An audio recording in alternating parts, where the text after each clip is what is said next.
Not giving away any Turn to the hints. side. Turn to the side. Turn towards me. And then look up. If I had to guess, I would say yes. But I will say that I think that I had a pretty good nose. And my story is that my ex-husband said to me, I like everything about you except your nose. And I'm like, what's wrong with my nose? He's like, you have a little small bump right over there. And ever since he told this to me, then every time I looked in the mirror, I noticed the small bump that I've never my entire life noticed before. I was like 28 years old. And so then for the next like 3 years, I always noticed that bump, exactly what you're saying. And I got the surgery. I'm actually glad I got it because then I started looking at photos and I'm like, I can't believe no one ever told me I had that bump there. But it was like irrelevant to most people. But I'm happy I ended up getting it. But it's true. I always look back and say, oh my God, like he made me feel insecure about my nose. Yeah. Even though I'm still happy I got it now that I'm happy. So I don't know if I should thank him or feel upset at him. Not sure, whatever. But like, it's interesting what you said. Yeah. And I feel confident about my face. It's just that someone pointed out like something that I suddenly that you felt never insecure. even thought about. Yeah. Yeah. Did you have a side that you preferred when you had a bump on your nose? No, because I didn't know I had a bump on my nose. I never noticed it. I even asked my mom. I actually said, Mom, why didn't you ever tell me about my bump on my nose? And she's like, I was waiting for you. See, that's a good mom. See, that's a good mom. Yeah. There's a stigma around plastic surgery for people who are insecure or don't feel great about their body. But what if that was just a stigma and there's more to plastic surgery than we understand? Today, we're going to do a deep dive about plastic surgery. What are the stigmas around it? What are the myths around it? Or who is plastic surgery actually for at what point in your life? Today, we're going to be answering those questions with a board-certified plastic surgeon, Dr. Savetsky. He has been practicing medicine for over 14 years, and I'm excited to learn from him. Here's my first question for you. What made you want to become a plastic surgeon versus, going into any other field in medicine? Yeah, so it's a great question because I always felt like I wanted to do some type of surgery. And when I first went to medical school, I was really determined to become a surgical oncologist. I had this desire to do cancer surgery. And I spent a lot of time at Sloan Kettering, and I did research there during medical school and even after. And as I spent more time sort of the day-to-day with the surgeons there, I didn't feel as drawn to it as I thought I would. So I think that anytime medical students will come and chat on me, I think it's so important because you really don't know the day-to-day of what people do until you spend time with them. Plastic surgery seemed like a really natural field for me because I loved surgery and I love the creativity aspect of it. And I felt like you could individualize it in so many different ways. Okay. Love that. So in your practice, do you have a certain like threshold or a line of like who you take or who you don't take? Is there a time that you'll say, this is a patient that I don't accept in my practice? And what are the reasons why you would accept or not accept? Like, do you turn people away in your practice? Yeah. And what I do is elective cosmetic surgery. This isn't like emergency surgery. Right. So when you're doing this type of surgery or service, you're entering a relationship with your patient. Okay. And, when I first meet a patient for the first consultation, it's like I'm going on a first date. Okay. And so sometimes I'm going on like 10 or 15 first dates every day. So, and I know you could probably relate to that. I don't do 10 dates in one day. Once I've tried something like that and it was very exhausting. Like speed dating. So it's really important for both myself and the patient to have a good vibe, to have a connect, okay? And because you're entering in a relationship that you have to trust one another and your aesthetic goals have to line up. Okay. And because if they don't, the experience may not be as ideal for the patient. Okay. So there's a saying in surgery, it takes 5 years to learn how to do surgery, and it takes 20 years to learn. There's a stigma around plastic surgery for people who are insecure or don't feel great about their body. But what if that was just a stigma and there's more to plastic surgery than we understand? Today, we're going to do a deep dive about plastic surgery. What are the stigmas around it? What are the myths around it? Or who is plastic surgery actually for at what point in your life? Today, we're going to be answering those questions with a board-certified plastic surgeon, Yeah, and I Dr. think that Savetsky. He has been practicing medicine for over 14 years, and I'm excited to learn from him. Here's my first question for you.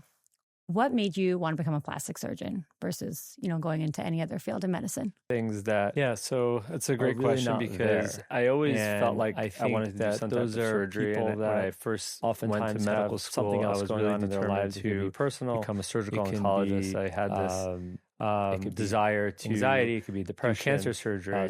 And you really want to. I spent a lot of time at Sloan Kettering, people out, and I did research there during medical school. Once you operate on them, and it's like tag your after. You're now, and as I spent more time sort of the day-to-day, the person that they will, with the surgeons there, potentially, I didn't feel all their misery to it as I thought I would. So I think that anytime medical students will come and chat with me, I think that's particularly so because I really don't know the day-to-day of what people do. Overall, I've been fortunate to plastic surgery really seemed like a really set of patients, natural field for me because I loved surgery and I love the creativity aspect of it. And I felt like the best people to screen for patients that are not going to. Okay, love that. So in your practice, patients are really good. Do you have a certain certain nice threshold or a line of who you take or who you don't take? Is there a time that you'll say, this is a patient that I don't accept in my practice? And what are the reasons why you would accept or not accept? Like, do you turn people away in your practice? Yeah. And what I do is elective cosmetic surgery. This isn't like emergency surgery. Right. So when you're doing this type of surgery or service, you're entering a relationship with your patient. Okay. And, when I first meet a patient for the first consultation, it's like I'm going on a first date. Okay. And so sometimes I'm going on like 10 or 15 first dates every day. So, and I know you could probably relate to that. I don't do 10 dates in one day. Once I've tried something like that and it was very exhausting. Like speed dating. So it's really important for both myself and the patient to have a good vibe, to have a connect, okay? And because you're entering in a relationship that you have to trust one another and your aesthetic goals have to line up. Okay. And because if they don't, the experience may not be as ideal for the patient. Okay. So there's a saying in surgery, it takes 5 years to learn how to do surgery, and it takes 20 years to learn who not to operate on. Okay. And there are several red flags that I think that come across. Can you give me a story of someone that like your vision didn't align, or what you said was like your aesthetics, values, or something that you thought, okay, I'm not operating on this person, and or maybe a mistake that happened that you did operate them and you're like, I knew I shouldn't have operated on them. Yeah, and I think that it happens a lot. I think that you come across people who have unrealistic expectations, or you come across people who will see things that are really not there. And I think that those are people that oftentimes have something else going on in their lives. It could be personal, it can be anxiety, it could be depression. So you really want to weed those people out because once you operate on them, it's like tag, you're it. You're now all of a sudden the person that they will potentially blame all their misery on. Yeah. So, and did that ever happen to you? No, not particularly, because I've overall I've been fortunate to attract a really nice set of patients. But once in a while, there are people that come in and the best people to screen for patients that are not going to be great in the practice are the people in your office, because some patients are really good at being really nice to the physician, but they'll be really nasty to your office staff. And that to me is also a major red flag. Good one. It's like when you go on a date and you have to see if they're rude to the waiters. Exactly. That's exactly right. Okay. That's very interesting. Okay. So, and I guess that comes the line a little bit in, when people do plastic surgery, I think when people view plastic surgery, they're looking at it as either one, they want to make themselves look and feel better, right? When you look at someone who does plastic surgery, like, oh, she did it to like look better. And then there's another perspective when people do plastic surgery. It's about this person feels so insecure with themselves. Like, why would they have done that to their body? And so, similar to what you were just talking about, but is that how you assess, like based off of this? Is there anything else that you use to figure out this person just has deep insecurities? And so if I operate on this person, I can't really help them, or I'm helping them just feel more beautiful. Yeah. So, yeah, those are really good points. And I think that it's really important to understand why they're seeking these improvements. And, um, we're not in that making people happy business. We're in the business of making people look better. Yeah. And I think that, um, some people are seeking plastic surgery to save their marriage or save a relationship. Wow. Wait, I have to get into that for a second. Can you give me an example of that? Nothing specific, but there are people that are in, unfortunately, bad relationships, and they feel like if they do something to improve their aesthetics, their face or their body, that maybe their partner would be more interested in them. Do you think that will work? Does that work? No, it does not work. So Mm, that's another red flag. If you detect that people are doing things for other people, then again, that's not someone you would want to operate on, because chances are their relationship is going to fail and they'll be unhappy about that, and yeah. that will translate for them to be unhappy towards you probably. How often is the person sitting in the chair not the person requesting the surgery? So whether it's their spouse or a parent, like how often does that happen that it's not the person who's sitting in the chair that actually is like pushing for it? It's someone else. And I would what's say it? I would say it's maybe about 5%.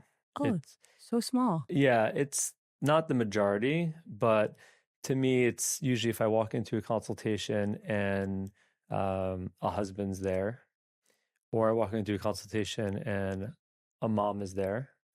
Um, and you could get a sense pretty early on, if they're being pressured to some extent. Mm, And I to me, like when people are pushing others into it, it's not something that I feel comfortable with. mm, So I would try to remove that other person from the room and try to talk to them one on one yeah. to see exactly what's going on. Yeah. I once have had a client who asked me if I can give them a drip to their wife to make them more beautiful. And I'm like, I don't think that exists. Yeah, that um, that'd be good.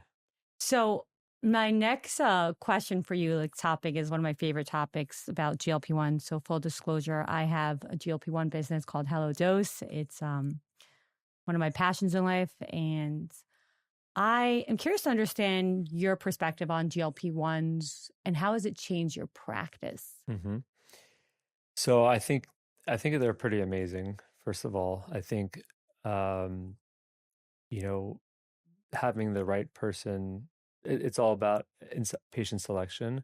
Um, sure, there's a potential for abuse of anything, but I think it's pretty incredible and transformative for so many patients. I think so many men and women, struggled with weight, and um, it's been able to give people this newfound confidence in addition to making them healthier. Yeah.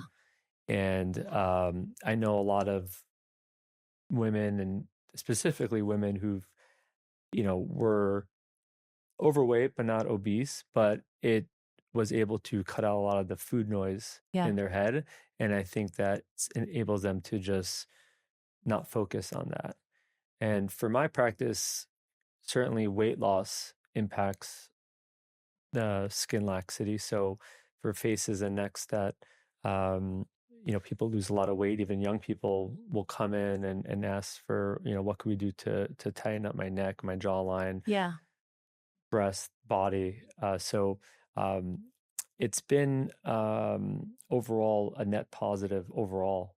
So it increased people from getting more surgery. Yes. Because I was wondering if people feel threatened by it. Like, for example, a lot of, let's say, trainers feel threatened by GLP-1s because they think it's going to replace them. So are there surgeons that are like, oh, I really don't like the GLP-1s because it's people are losing weight and it's going to take away from the business? But you're not saying that. I, no, I haven't seen it at all. It's only increased for me. I think maybe someone that has like a heavy liposuction practice, possibly there's less fat to suck out. Uh, but for me, it's been great. I mean, the only thing for me that I tell them to stop at 2 weeks before surgery, Yeah. and then they can resume it shortly after. But it's it's it's what's amazing is that you see patients that have lost a lot of weight and they feel so good about themselves. And they're like, wow, Yeah. I feel and look so good. And they're like, now, I want to look even better. And you do these surgeries to tighten up their skin, and they've never felt or looked good in their entire life. So it's pretty amazing. Yeah. So Ozempic face, are you having patients come in with Ozempic face? What are your thoughts about Ozempic face? Could it be prevented? What are the demographics that you're usually seeing patients with Ozempic face? Is it usually patients who are like older? What are their age range? Yeah, I mean, you're seeing it in younger patients as well.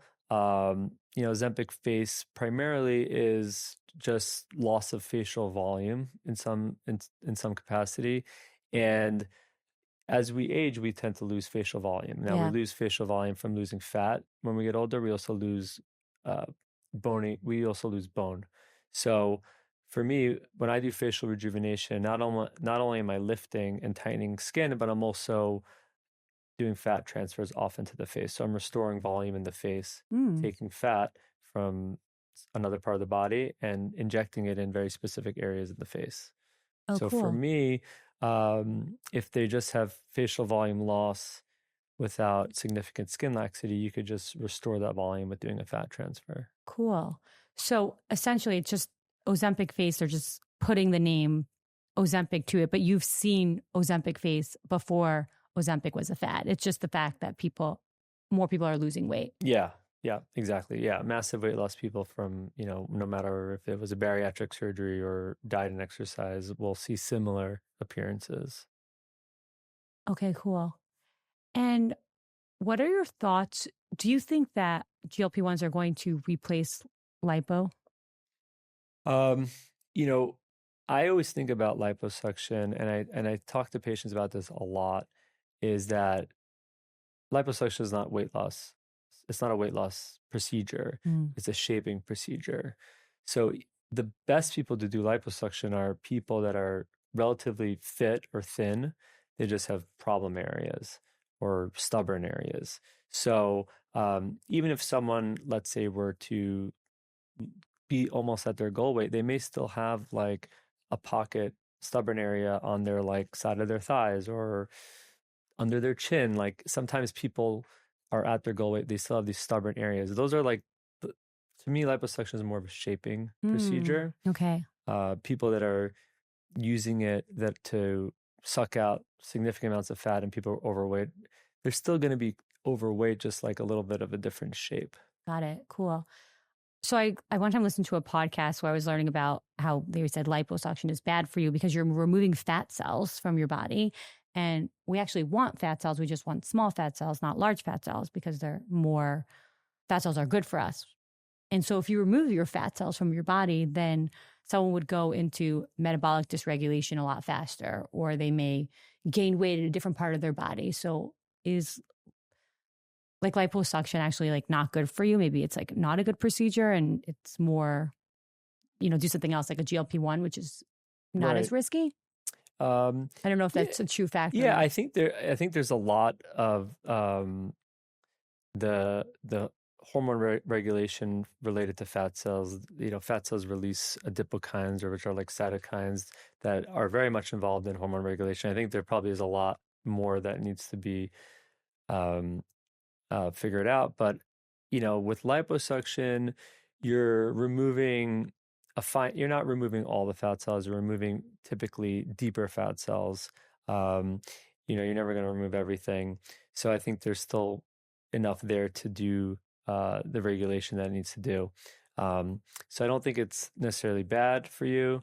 I think that as long as the goals are in line with, shaping or things like that, Got it. just sort of aesthetic. Look at it more of a shaping procedure versus a weight loss Yeah, procedure. absolutely.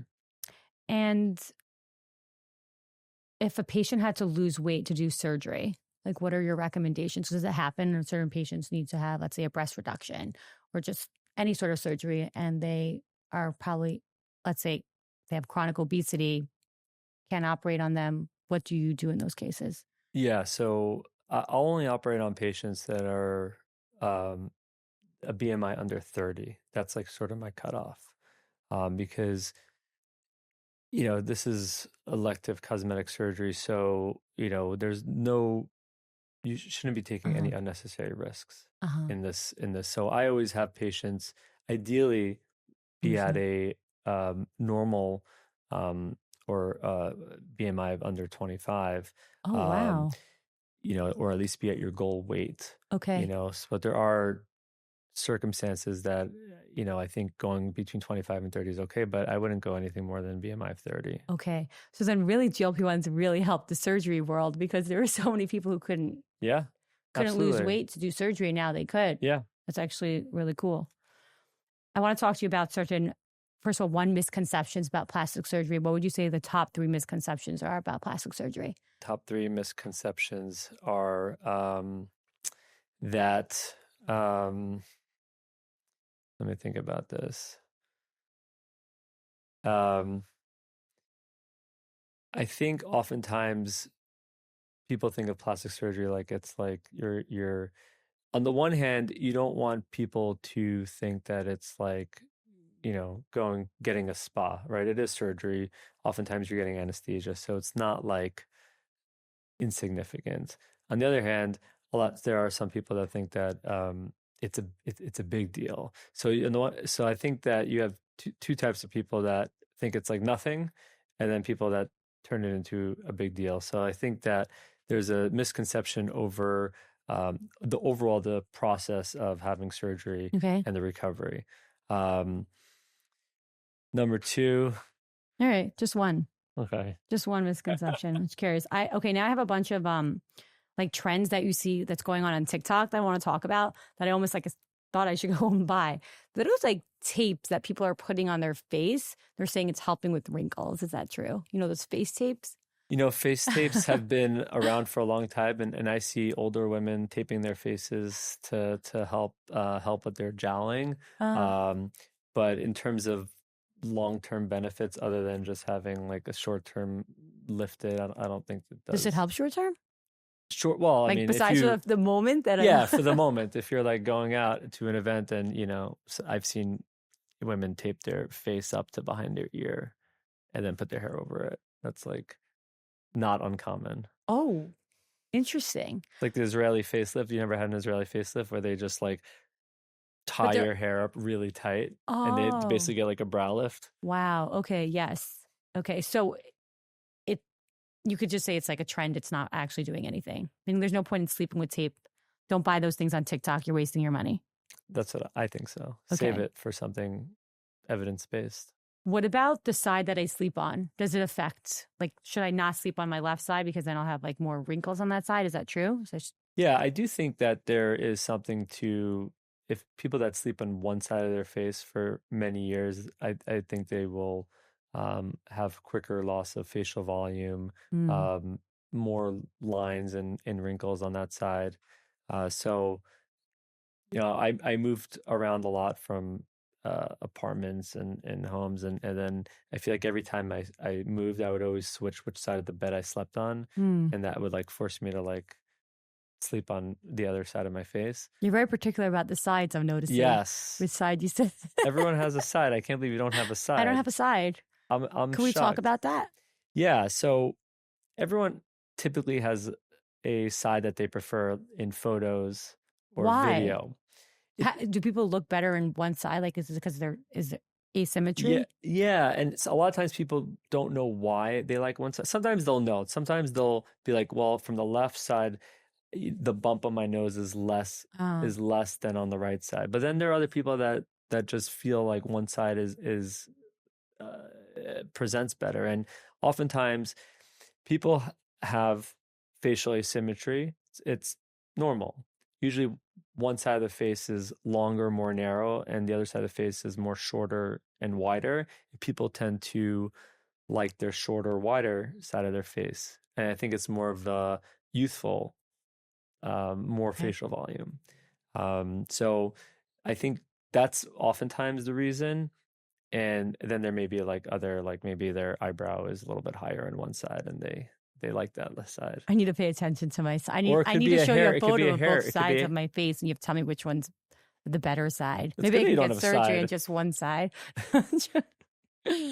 um, okay, so sleeping the long term, depending on what side you sleep on, it could affect you. I think so. Okay, but the tape doesn't matter. And have you been seeing this thing on Instagram about like or TikTok on about castor oil, how it helps like burn fat? I feel like I've heard this, but I don't think I've looked into it because I don't think there's a lot there. Okay, didn't think I so. think go with the GLPs. Yeah, I agree. Okay, let's talk about Botox, preventative Botox. Can you tell us, is it true? And how does it work? How does it work to prevent wrinkles? And should a 25-year-old start doing preventative Botox, females or males? And will it help them having wrinkles when they're 55? So I, I think that there's no hard evidence about preventative Botox, but I think logically it makes sense because if you're making different facial expressions throughout the day, over time your body is going to sort of more permanently have those creases. So if you're able to minimize how deep those lines are, and you do that for many years, you're not going to have as deep of a line.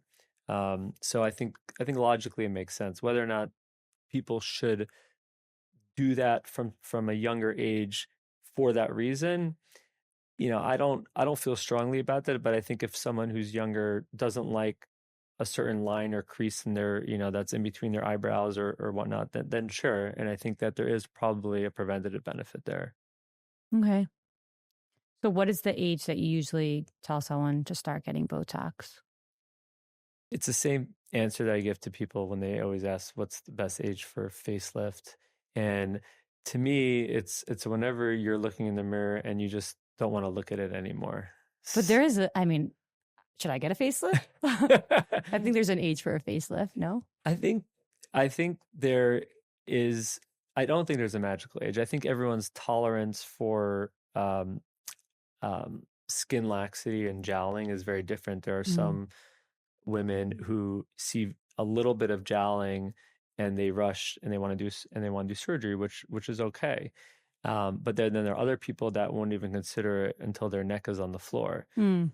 So I really think that it's very individualized. Now, younger people tend to recover from surgery quicker. They tend to be healthier and they have better tissue elasticity. So there are benefits for doing it younger, but there's no magical age. Okay. I have another question going off script here. But I mean, there are some times that I see someone like a friend and I think she really could like use Botox or use a nose job. What would you say is like, I don't know if you've encountered this, but like, of course it's so personal, but sometimes I think there are certain people that would just look a little better with plastic surgery, but they don't necessarily realize it. And so, what do you think is a good way to tell them?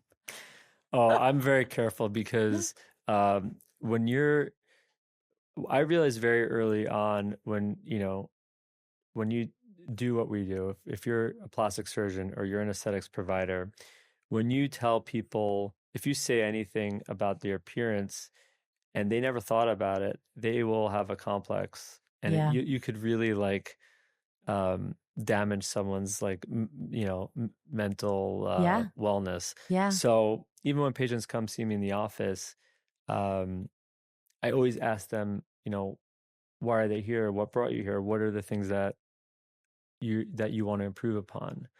And so it's always put on them, and it is very interesting because there are things that I see, like you see, that I would probably do before the things that they Mm, want to do. And but nonetheless, I won't say it.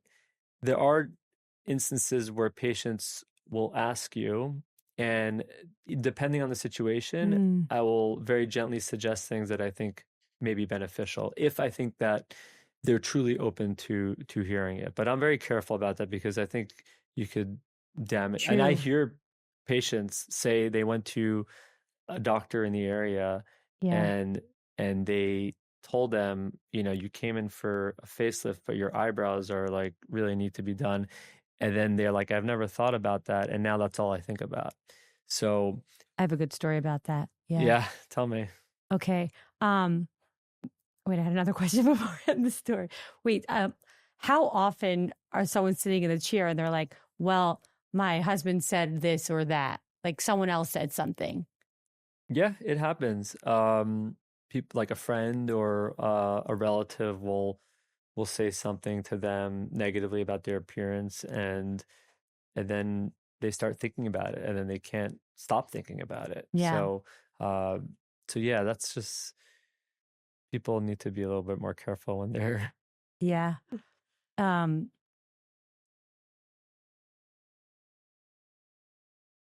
are you able to tell if someone got a nose job?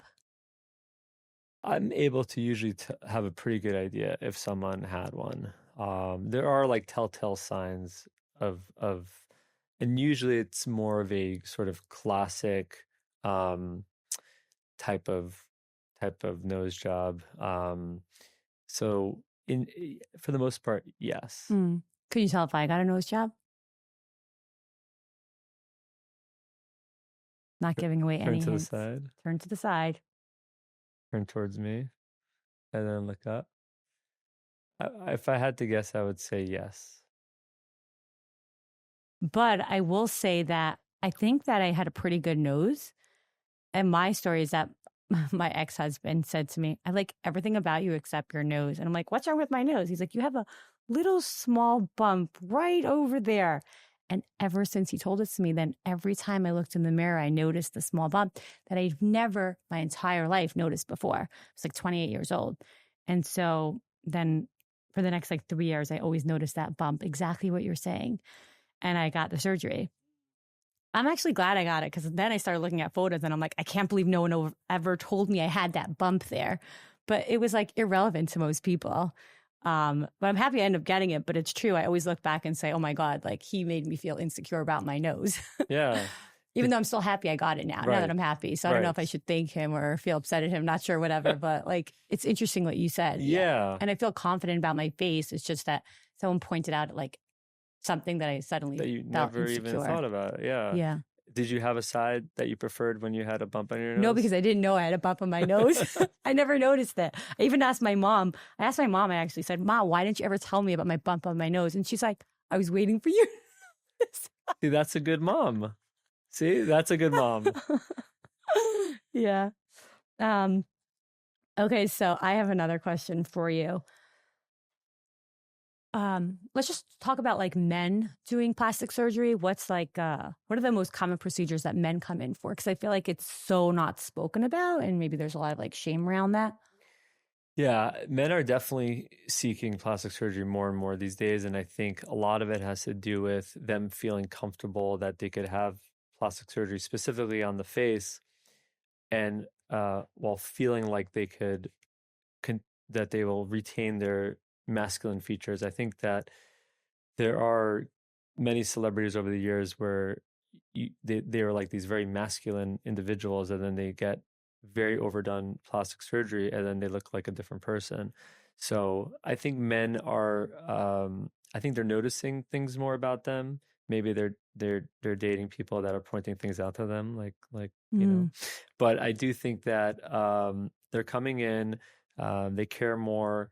They're also feeling younger and better. You know, so much of the of wellness treatments that people are doing and hormone treatments, they're feeling good. And so I think when their face doesn't match their mind and their energy, they feel like they want to improve upon their appearance. Okay, cool. What do you think of Kris Jenner's facelift? I think it's great. I think she looks awesome. And whenever celebrities have good plastic surgery, it's it's good for everyone Yeah. because um because as a whole, most plastic surgeons I would say do good work. And I think when bad plastic surgery gets Mm, sensationalized in the media, it does a disservice to the industry. So the fact that she has a great result and was open about it, I think was awesome. yeah, good. Yeah, I think she looks great. What would you say is my last question? What would you say is something that in your career where seemed very bad at the time, but then when you look back, it was like a really great thing that happened to you in your life?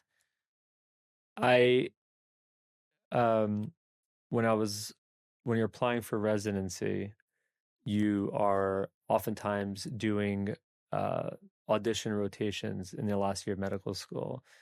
And I had basically did rotations at hospitals that I thought I really wanted to be at. And I ended up at NYU, which is amazing, but it wasn't necessarily the one that I thought I really wanted to be at. Yeah. And had I not gone to NYU, my path would have been completely different. And um, so I think oftentimes you end up exactly where you're supposed to be, and oftentimes you end up with the person who you're supposed to be with. And I think God has a plan for you, has a master plan. Yeah. Love that. Thanks.